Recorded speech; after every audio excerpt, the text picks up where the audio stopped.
Huge crash here at Watkins Glen. Heavy contact. Jeff Gordon involved. Jeff Burton is there. Heavy hit by the 77 car of Sam Hornish. He is out of his car. Jeff Gordon is yet to come out now. He is climbing out of the car. I'd say we're done for the day. It's a very fast part of the racetrack.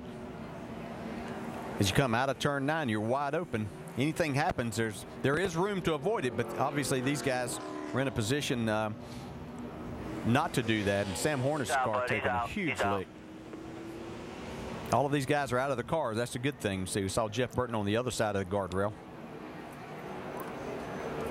So I'll show you what happened here a moment ago on lap 61. Here's Sam Hornish racing with Kasey Kahne as they come out of the corner. Oh, looks like Kasey got loose and tried to correct it. Got into Sam, and goodness gracious, what just as we saw the other day. Wow, huge lick by Jeff Gordon. It's good to see him get out of his car. And Sam Hornish. Both of those cars hit extremely hard on that second impact. Gordon head on into the Armco barrier. We saw this happen with Jason Leffler's car the other day, get thrown back, and Jeff Gordon wide open, nowhere to go. It's good to see those guys get out of the car. Joey Logano just missing the inside of the 77 car when he came by. Right along with Jeff Gordon here. Be ready, folks. This is hard. Ooh.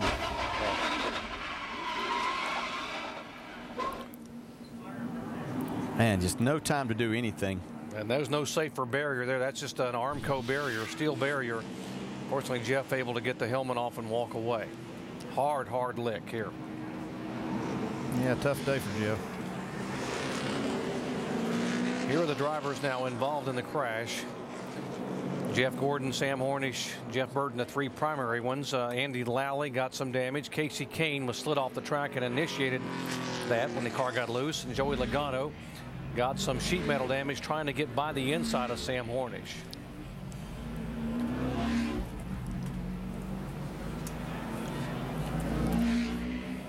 Now let's update the pit stop strategy here. We were talking about Marcus Ambrose and when he might have come in, but he actually did come down pit road on lap 55. Yeah, he snuck in there. Dale Knight missed it.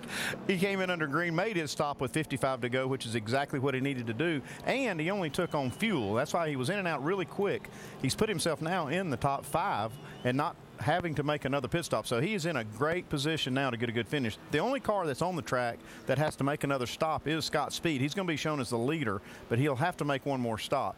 Yeah, and I apologize to those guys for questioning their strategy. They're on top of it. Got lost in the race there for a minute, so they've got a chance to win this race today. We are under caution for the 4th time a day here at the Heluva Good at the Glen. A heavy crash out of turn 9. Back in a moment.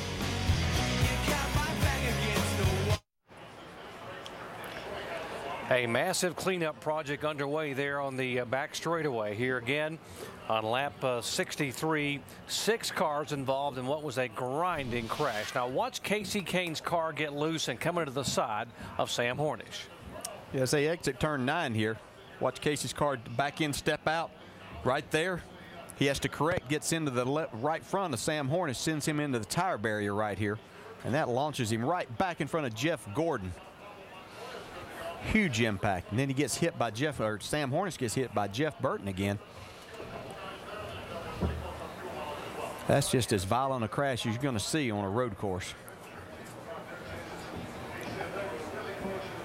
Wow. Man. So the 31 car come around. Look at Logano. He bounces off the inside barrier. It knocked the fuel cell out of Sam Hornish's car, Andy. Yeah, he hit here with the front end. It just launches this car up in the air.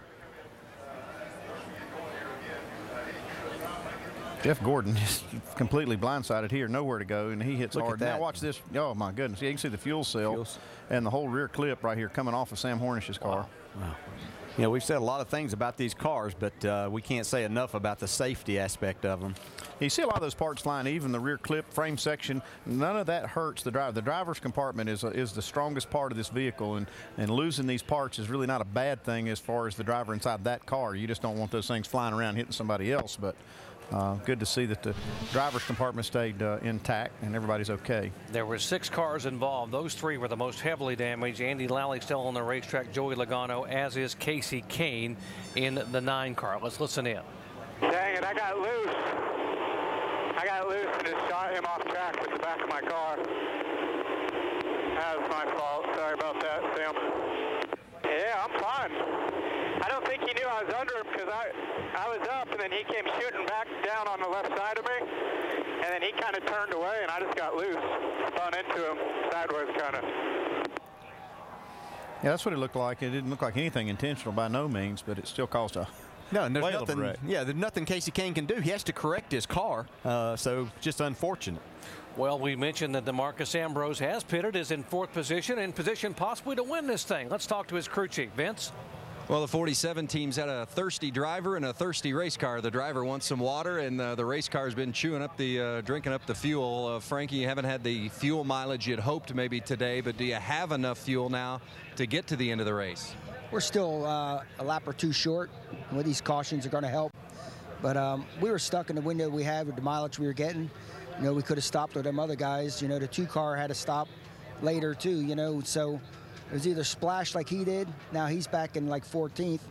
And, you know, we're in 4th. So we had to stay out there and do what we had to do with the mileage we were getting. You're not, of course, using fuel now as it's under a red flag situation, but once we do get going, what's the conservation situation that you're going to be in with your driver?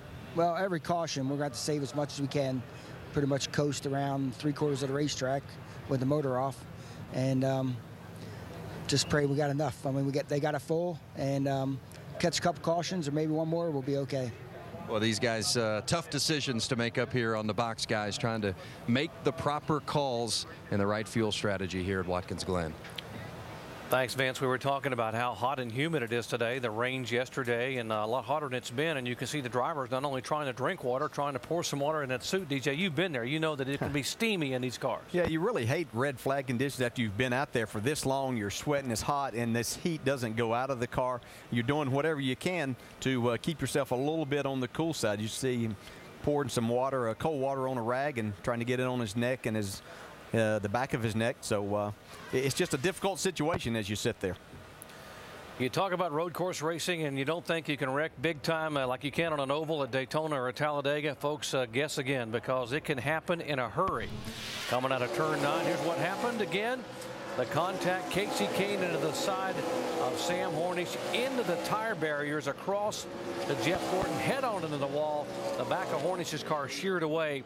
Jeff Burton involved, and 3 other cars getting minor damage.